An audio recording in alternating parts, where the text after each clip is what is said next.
Hi guys, welcome back to another GGF video. Today we'll be taking a look at the relatively new Antec P100 white mid-tower case.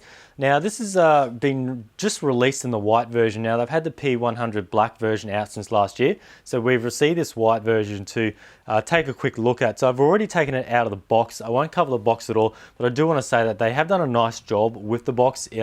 There's very few companies left that actually still produce boxes in full color. It's a nice glossy box, plenty of nice photos, and then on the back it's got all the info you need to know about this case, so that's nice. So what we'll do is we'll jump in and have a look straight at this case. So what I'll do, I'll go over it. I'm not going to do a full build.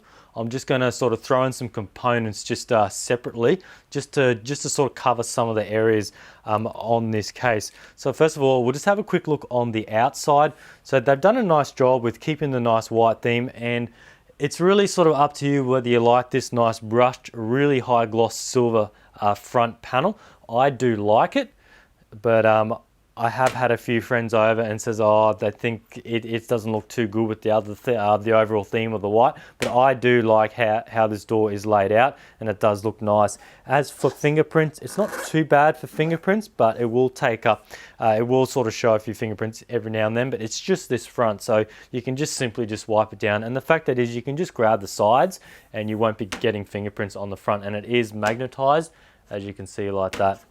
All right, so moving on a little bit more in the front. So this case is sort of more orientated at the sort of silent computing.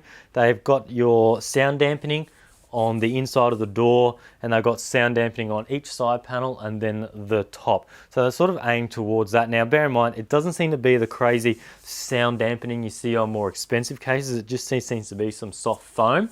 But nonetheless, it's going to be better than using nothing at all. So straight away you can see we've got two CD-ROM bays. People who are still using CD-ROMs or fan controllers, this would be a case sort of aimed towards you.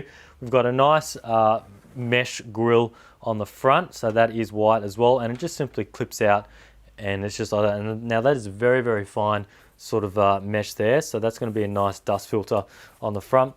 Now you can see we've got room for two fans in here. This will support the 120s or 140s, and you can also throw in a radiator. Now I do like the fact that the fans are on the outside of it. It's kind of hard to explain, but they're on the outside of the inside of the case, so so you're not going to have the fans inside, which will limit like VGA card length and things like that. So I do like that setup. It will be interesting to see if we can take the hard drive cages out on the insides, because then trying to fit a radiator in this front is going to be really restricted if we can't use the inside.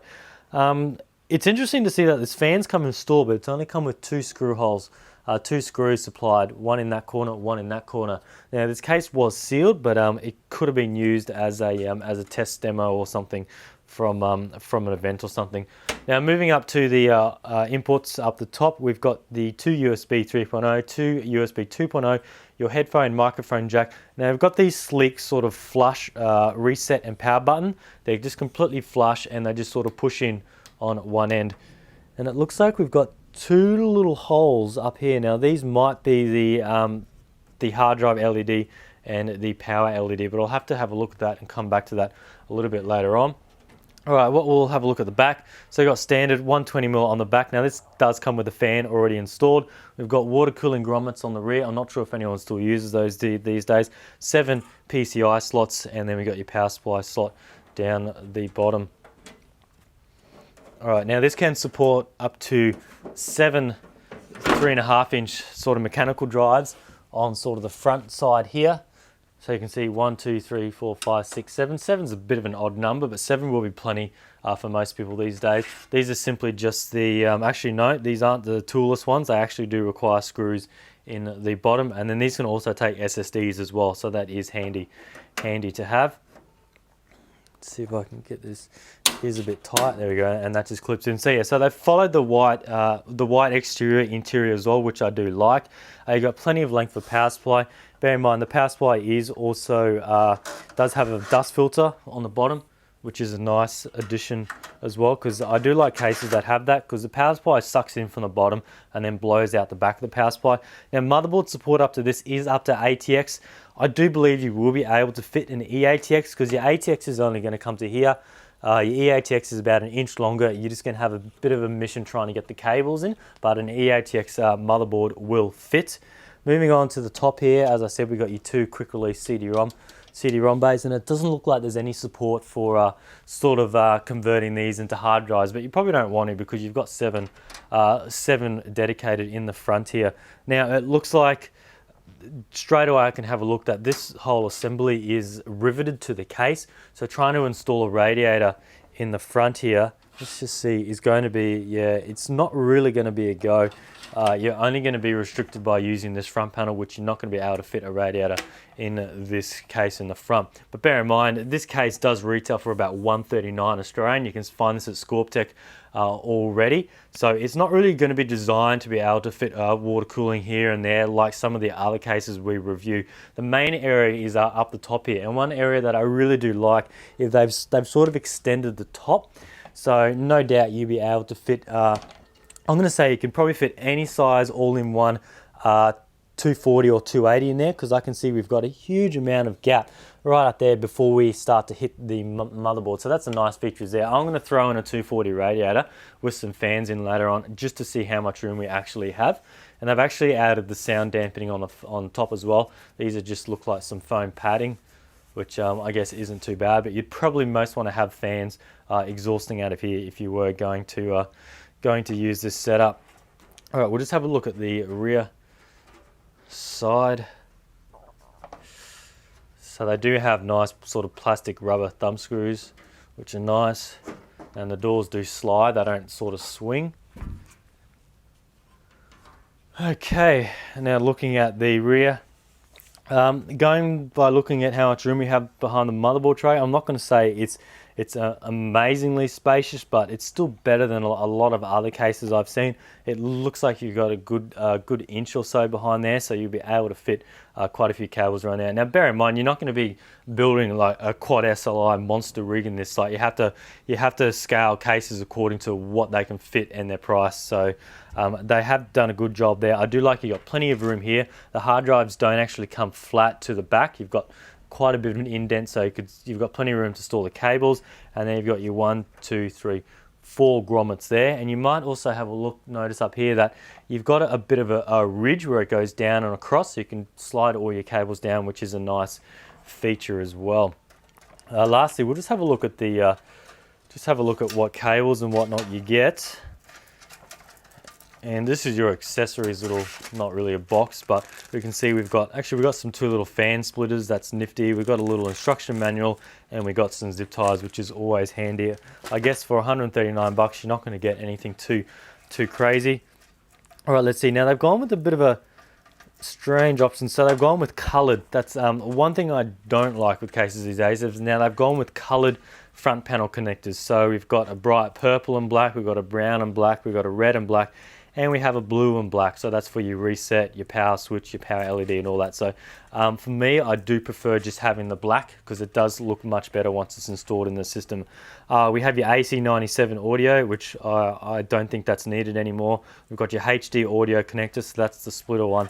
We've got your standard USB 3.0 connector, and now we've also got your standard USB 2.0 connector. And now these are very, very long, and you're going to have no issues getting those to reach. Lastly, I might just have a look at the bottom.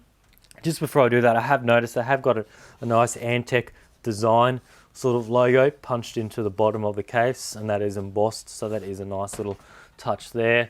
And then looking at the bottom, we can see that fan filter from before, and then we've got some nice sturdy rubberized feet, and they no doubt just stick on because there's no screw hole in the middle there. So what I'll do is I'll throw some components in and just see how everything sort of went in.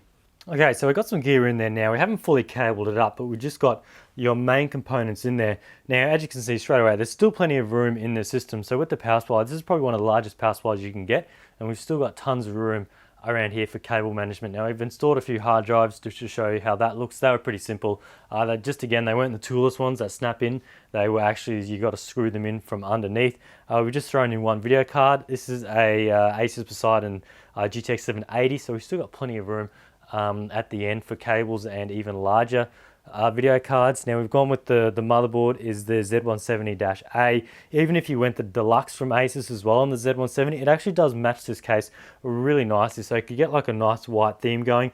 And one of the areas I was most impressed with was up here with the radiator positioning. Now most people won't buy this case to do a full custom loop, but if you wanted to do an all-in-one loop, now I've thrown just a standard radiator, not from an all-in-one system, but just a regular one.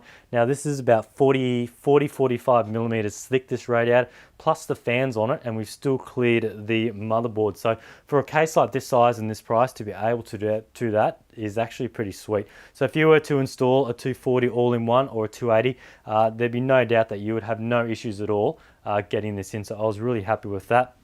Some of the things that I did miss the first time, the two fans come with the speed control fan. So the traditional Antec high and low. So what they've done, they haven't gone with the traditional at the back here where you have your high and low switches for your fans. They're actually on the fans themselves. As you can see, just a little switch there. Another area was the door. The door's quite funky. It swings open and then it's like a double hinge where it can swing again and it can nearly fold all the way around back onto itself. So that's actually pretty sweet for some reason if you need to open up the door all the way over. So that's pretty much it for this. I just wanted to show you how everything went in, things like that. Oh, and the last thing I wanted to point out were these two little holes, which I mentioned the first time. These are actually the power and LED, power and hard drive lights. There's actually little LEDs behind them. So that's just a nice little sort of feature there, just sort of keep them hidden out of the way. And then the rear, I haven't really cabled this up, as you can see.